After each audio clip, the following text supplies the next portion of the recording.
TLP के हालिया जो लॉन्ग मार्च के बैकग्राउंड में आप देखा आपने जो भी मामला आगे बढ़े, पंजाब हुकूमत की तरफ से रेकमेंड किया गया था फेडरल गवर्नमेंट को कि चूंकि ये जो सियासी जमात है पुरतशद्दुद वाक़यात के अंदर मुलव्वस है, मुख्तलिफ जो एविडेंस है वो भी सामने लाया गया पंजाब हुकूमत की तरफ से, और उसके बाद एक रेकमेंडेशन फेडरल गवर्नमेंट के सामने रखी गई। आज फेडरल जो काबीना है उसका इजलास हुआ, उन्होंने पंजाब हुकूमत की जो रिक्वेस्ट है, एप्लीकेशन कह लें जो भी, उसको एक्सेप्ट कर लिया है और अब एक रेफरेंस जो है सुप्रीम कोर्ट के सामने रखा जाएगा। हसन अय्यूब, कानूनी तरीक़ाकार क्या, अभी कितने दिन लगे और टीएलपी को फिर अपने दिफा का मौका भी मिलेगा? आज वैसे इसमें जो फेडरल कैबिनेट में जब मामला गया तो उसके ऊपर गौर हुआ, यानी रबर स्टैंप नहीं था, यानी पाबंदी का फैसला पंजाब हुकूमत की सिफारिश जरूर थी, लेकिन उन्होंने साथ में एविडेंस भी लगा के भिजवाया ना, सारी चीजें साथ वो वजारत दाखिला ने उस पर ब्रीफिंग दी पूरी वफाकी काबीना को, और फिर यानी क्वेश्चंस वगैरह भी हुए, पूछा गया, फिर उसके बाद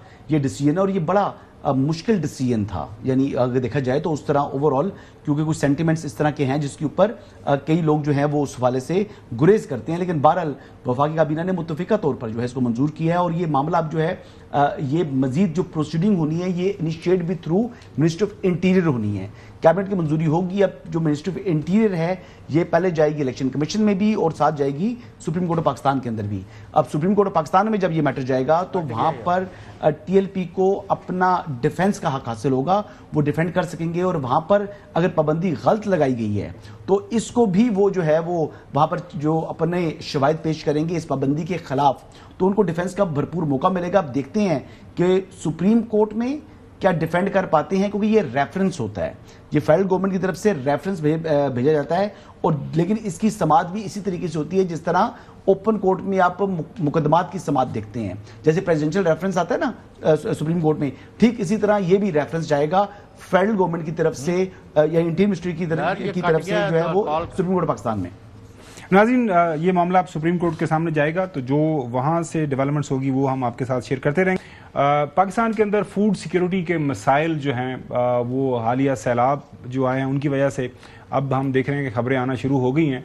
हुकूमत ने इस हवाले से चंद दिन पहले एक फ़ैसला लिया कि जो गंदम की स्पोर्ट प्राइस है वो 3500 3,500 कर दी जाएगी, ये कर दी गई है। नेक्स्ट जो भी हार्वेस्टिंग होगी, सिंध के चीफ मिनिस्टर की तरफ से कल बयान आ गया, नहीं 3,500 नहीं 4,000 होनी चाहिए, और साथ ही IMF की तरफ से जो है नॉक जो है हमारे दरवाजे के ऊपर हो गई कि आप ऐसा नहीं कर सकते, आपने हमारे साथ कुछ और वादे किए हैं। निज़ामी साहब, शुएब निज़ामी साहब हमारे नुमाइंदे सूजी हमारे साथ मौजूद है।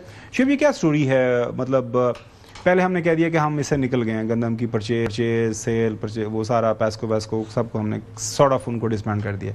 अब दोबारा हमने क्यों हमने ये कीमत रखी? क्या हुकूमत रख सकती थी? अब रखी है तो उसके ऊपर फिर IMF को क्यों याद आ गया? और फूड सिक्योरिटी, नेशनल सिक्योरिटी एक ही चीज़ के बराबर हैं, और औरंगजेब साहब ने पिछले दिनों ये फरमाया भी था, IMF पाकिस्तान पर कौमी मफाद के खिलाफ कोई शर्त आयद नहीं कर सकता, ये उनका बयान रोजनामा दुनिया में। So what is the story इस टाइम? स्टेटस क्या है गंदम के स्टॉक्स की मौजूदगी पाकिस्तान में, मूवमेंट जो सूबों के दरमियान, इसके ऊपर भी काफ़ी पॉलिटिक्स हो रही है, और ये कीमत का मामला। फरवरी तक के स्टॉक पाकिस्तान में मौजूद हैं वीट के, और सप्लाई के इशूज़ हैं, क्योंकि गवर्नमेंट की जो कीमत है वो हुकूमत कह रही है कि मार्केटों में कम हो, और जो किसान है या जिनके पास स्टॉक है वो इसको 4,000 रुपये मन के करीब फोर्स करना चाहते हैं। जैसे वो मार्केट में आते हैं और उस कीमत पे बेचना चाहते हैं तो उनको वो मार्केट की प्लेस ही नहीं मिलती सेल करने के लिए, इसलिए आपको शॉर्टेज नज़र आ रही है। और हम देख रहे हैं मुसलसल शॉर्टेज की वजह से हर महीने 10 रुपये कीमत बढ़ रही है। जुलाई से ले अब तक तकरीबन 40 रुपये कीमत बढ़ चुकी है।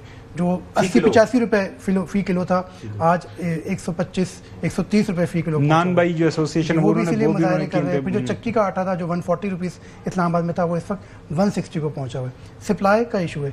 आज FCA की मीटिंग हुई है और जिसमें जो है ये बताया गया कि स्टॉक फरवरी तक का मौजूद है, इंपोर्ट की ज़रूरत नहीं है, और जो इंडिकेटिव प्राइस, असल में हमने IMF को बताया था कि हम इंडिकेटिव प्राइस देंगे, यानी कि एक अंदाजे के मुताबिक ये प्राइस होगी।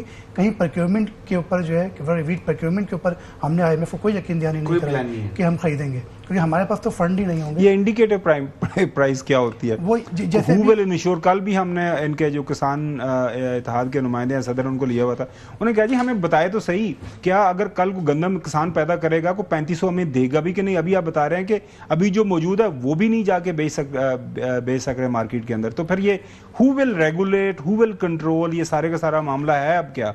वो असल में यही बात है ना कि हुकूमत जो है वो अभी तक जो फैसले हैं वो इम्प्लीमेंट कर नहीं पा रही है। जैसे मैं आपको बताया कि मार्केट में कोई अगर वीट लेके आ रहा है तो वो चाहता है कि मैं 4,000 रुपये में बेचूं, तो उसको ज़िला इंतज़ामिया नहीं बेचने देती कि आप इससे कम पे बेचें।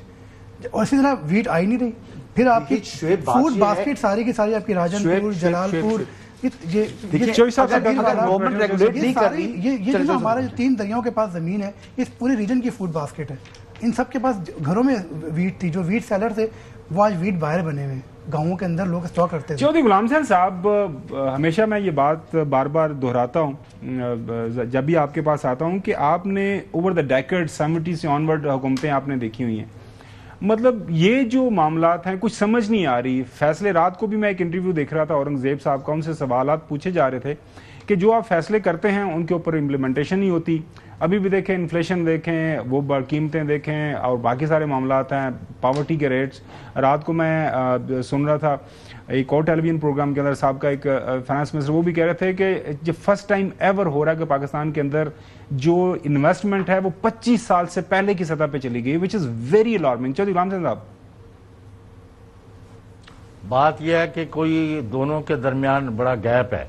एक जो ग्राउंड रियलिटीज है वो ये कह रही है कि हर चीज नीचे जा रही है, खराब हो रही है, इकॉनमी का बहुत बुरा हाल है और अवाम की 2 वक्त रोटी पूरी होना नामुमकिन है। उसमें सलाब ने रही कहीं कसर भी है। शोएब साहब बिल्कुल ठीक कह रहे हैं भाई, वो उनके जो देसी होते हैं बड़ोले या स्टॉक किए हुए तो सारे तो बह गए हैं, वो उनके घर ही नहीं रहे, उनके अनाज कहाँ रहा, तो वो भी हो गया। अब मैंने कल भी आपको जो पॉइंट आउट करने की कोशिश की थी कि ये 3500 जो फरमा रहे हैं उसको फिर मार्केट में गवर्नमेंट जो है मौजूद रहेगी फील्ड में, जो भी आखिरी दाने तक खरीदेंगे वो जो नारे थे वो वापस आएंगे, या इसका ये नहीं सिर्फ ऐलान करने से 3500 में किस तरह बिक? जी हसन, यही सवाल है। आपने कल को उसका कोई इनसे जवाब वो मैं हसन से जानने की कोशिश करता हूं। क्या ये हसन से जानते हैं, हसन साहब के क्या पास क्या है? इसमें होता ही है कि बारदाना देना पड़ता है। जब हुकूमत कहती है कि जी हम खरीदेंगे तो वो फिर बेसिकली बारदाना देते हैं और बारदाने के मुताबिक उनकी वो बेसिकली परचेसिंग ऑर्डर होता है। अब उसमें जो बेसिकली बारदाना क्या होता है, वो बोरी टाइप की चीज होती है जिसके अंदर आप वो तो आई नो दैट, तो गवर्नमेंट तो निकल गई। अब हुकूमत ने अगर निकल गई तो फिर ये प्राइस किस तरह जो है वो डिटरमिन कर रहे हैं कि आप 3500 रखें। अगर आप प्रोक्योरमेंट करनी नहीं है तो फिर आपका क्या लेना देना है? जी देखिए, बात यह है कि चूंकि इस वक्त जो प्राइस है वो 4,000 रुपये मन तक पहुंच रही है, तो सर वो भी नहीं मिल रही ऑन ग्राउंड जाके। वही बात है ना, अगर आप मुकम्मल डी रेगुलेट करेंगे तो फिर चीज़ें ठीक होंगी। आधा तीधर आधा बटेर, वहाँ से आप रोक लेते हैं, वहाँ से आप डी रेगुलेट कर लेते हैं, वहाँ से रेगुलेट कर लेते हैं, या तो ओपन छोड़ दें तो 4,000 से ऊपर रेट चला जाएगा, काश्तकारों को कीमत मिल रही होगी, जो सिंध गवर्नमेंट भी किसी हद तक मुतमईन हो जाएगी, पंजाब के किसानों को कीमत मिल रही होगी।